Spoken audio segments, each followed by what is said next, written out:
विश्व 24 न्यूज हर पल आपके साथ। आताची सर्वात धक्कादायक बातमी विश्व 24 न्यूजच्या हाती लागलेली आहे। अतिशय धक्कादायक। भाजप नेते सुनील कामाठी यांचे निधन।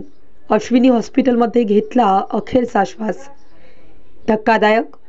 भाजप नेते सुनील कामाठी यांचे निधन। अश्विनी हॉस्पिटलमध्ये घेतला अखेरचा श्वास। राजकीय वर्तुळात एक धक्कादायक घटना समोर येत असून भारतीय जनता पक्षाचे माजी नगरसेवक सुनील कामाठी यांचे निधन झाले आहे। किडनी खराब झाल्याने त्यांच्यावर शहरातील अश्विनी रुग्णालयात उपचार सुरू होते। रविवारी त्यांची प्राणज्योत मालवली। या घटनेने खड्डा तालमीवरील शोककळा पसरली आहे। भारतीय जनता पक्षामधूनही शोक व्यक्त केला जातोय। कामाठी यांच्या पश्चात पत्नी, मुलगा व मुलगी असा परिवार आहे। शुक्रवारी रात्री तब्येत अस्वस्थ असल्याकारणाने त्यांना अश्विनी रुग्णालयात दाखल करण्यात आले होते। शनिवारी दिवसभर ते सर्वांशी बोलत होते, मात्र रविवारी दुपारी त्यांची तब्येत अत्यंत खालावली।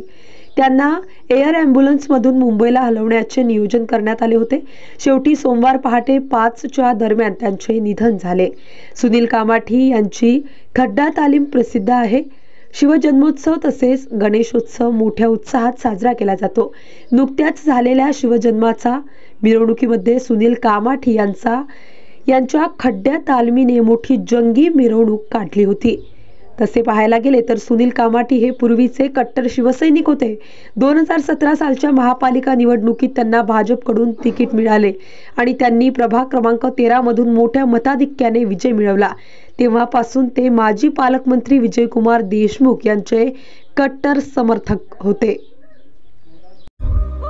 राज्यातील महत्त्वाच्या आणि आपल्या भागातील ताज्या बातम्या पाहण्यासाठी आजच आमच्या विश्व 24 न्यूज चॅनलला YouTube वर सबस्क्राइब करा आणि बेल आयकॉन प्रेस करा।